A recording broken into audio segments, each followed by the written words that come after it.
In the case of this spy that I had in the anti-cult movement, we were predicting attacks all over the country with that person.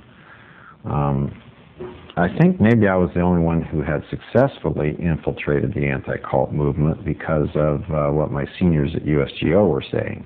They were always calling me, going, "Who's getting deprogrammed next?" And I said, "Well, isn't anybody else out there working besides me? Don't you have any other spies out there to tell you?" Because they wanted to know what was happening in New York and Florida and everywhere else, right? Asking me. And I was up in San Francisco. We predicted deprogrammings in other considered cults, Mooney deprogrammings, you name it, you know. We predicted those as well and prevented a lot of them from happening. We consider them allies, you know, and so if a Moon was going to be deprogrammed, we would predict that, and we would let them know, and they would go hide the person or whatever they had to do, you know, to stop that from happening.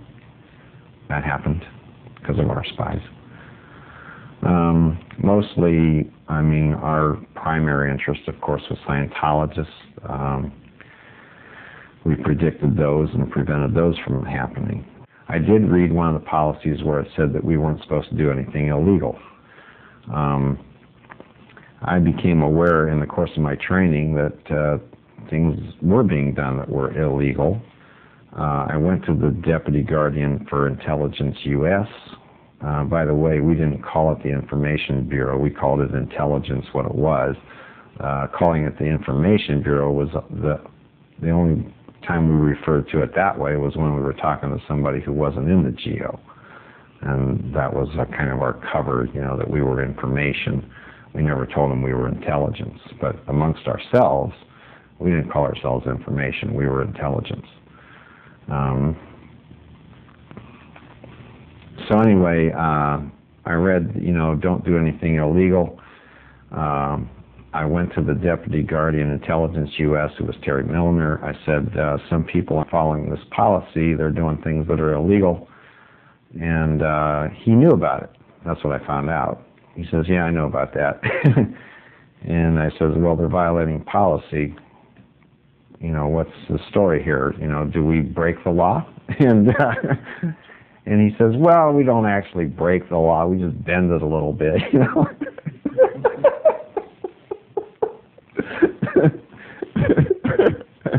And he says, you know, he drew a line on his desk. This guy was kind of a crazy guy anyway.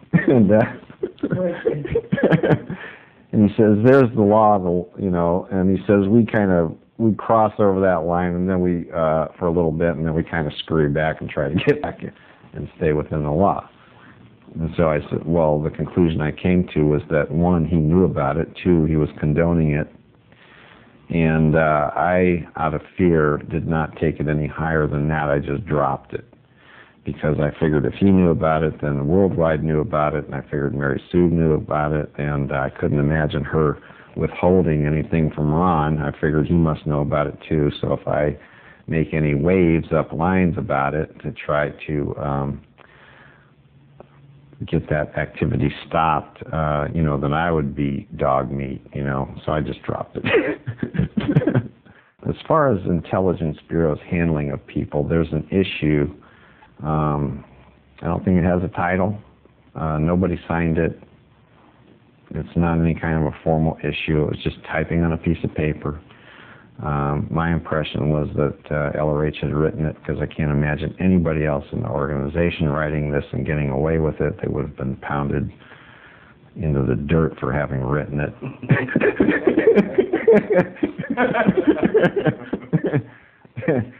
And, you know, unless it was him. That's the way I looked at it, plus the way it was written. Just like Intelligence Roll, it seemed to me that was his writing style. But he, you know, basically what this issue said was the way that the Intelligence Bureau handled things was that you perform something that I'll say, what I call them is a black intelligence operation, and I'm not the only one who called them that. They're called black ops. One of the datums that we were taught that is anybody that attacks Scientology has crimes. You know, that doesn't just mean crimes against Scientology, it just means crimes in general, and the normal society definition and idea of what a crime is. We were supposed to investigate the background of anybody who attacked and find out what their crimes were, and then prosecute them for it. That was the basic idea. If we couldn't, and the first thing that would happen with anybody who attacked is there's two types of data collection. One is called overt data collection, which we called ODC. The other type of data collection to be done was covert data collection, which was called CDC. We did both on any given attacker. We always did ODCs on them, and we always did CODCs on them.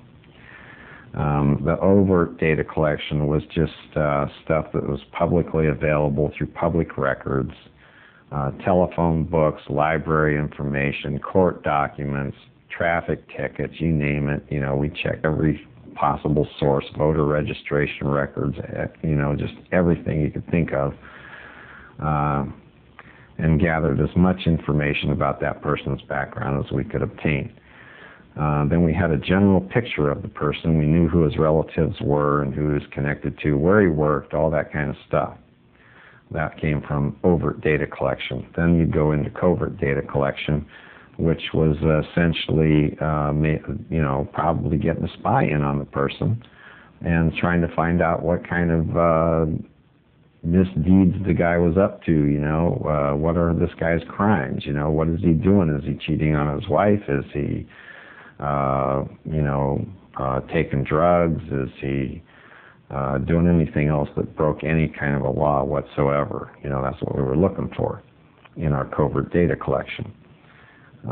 If we found crimes, we tried to get the person prosecuted and put in jail. That was the product that we wanted. That was the ideal scene. Get this guy behind bars, you know, for criticizing Scientology. Basically. That's where you wanted them. You wanted them in jail. That was the ideal product to be obtained. Now, a lot of times we could not find this person committing crimes to put him in jail for. Maybe because he didn't have any, and maybe because we just couldn't find him. Either way. And I believe in a lot of cases it was just because the guy didn't really have any. The data wasn't true.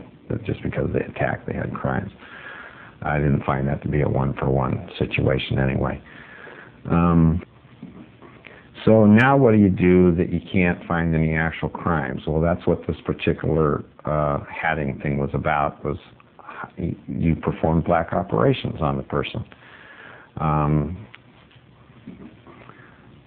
The first type of black operation would be to, okay, if the guy doesn't have any actual crimes, well, let's make him guilty of some crimes then. Manufacture some crimes, right? Set them up, sting operation type stuff.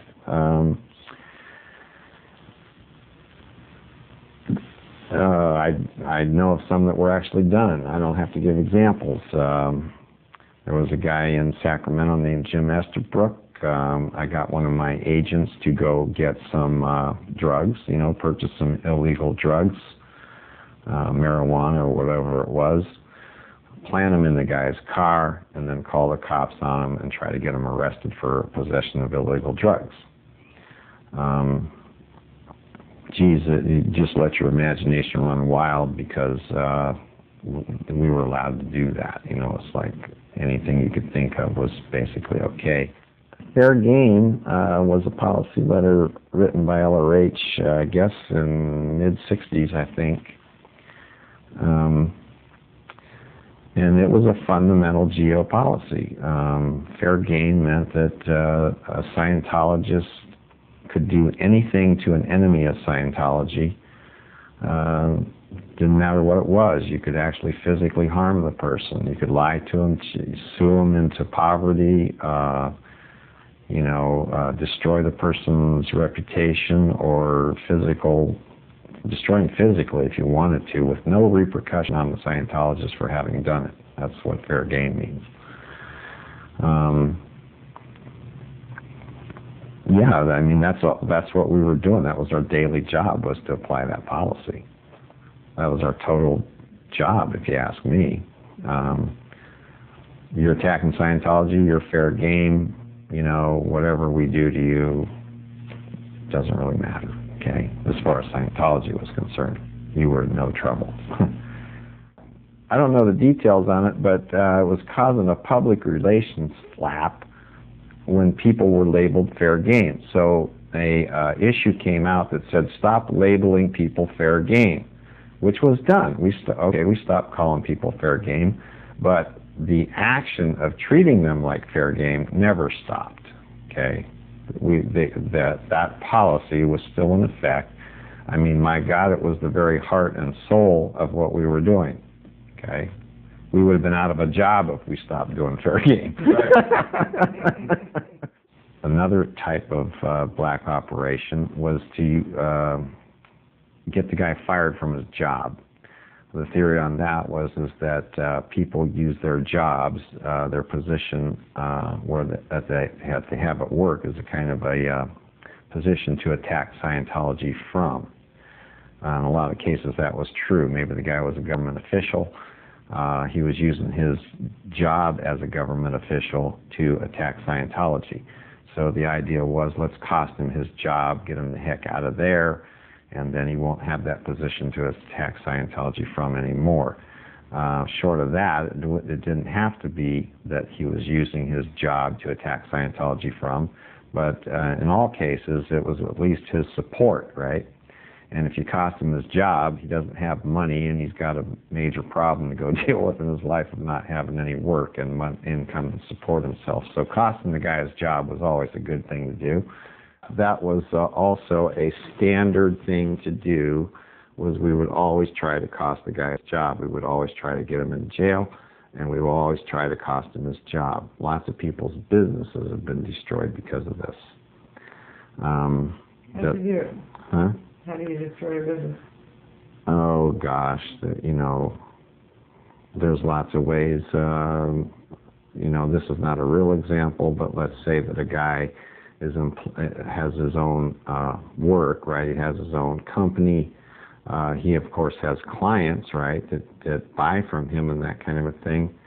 Let's say that the guy is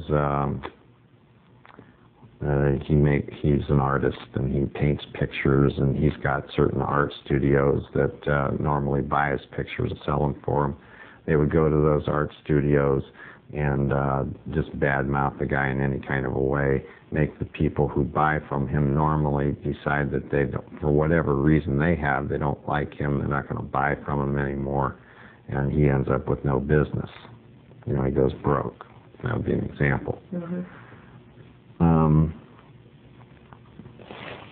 Basically, to cost the guy the job. Now I'm getting back to this issue I'm talking about that teaches you how to do this. This is what it said, right? You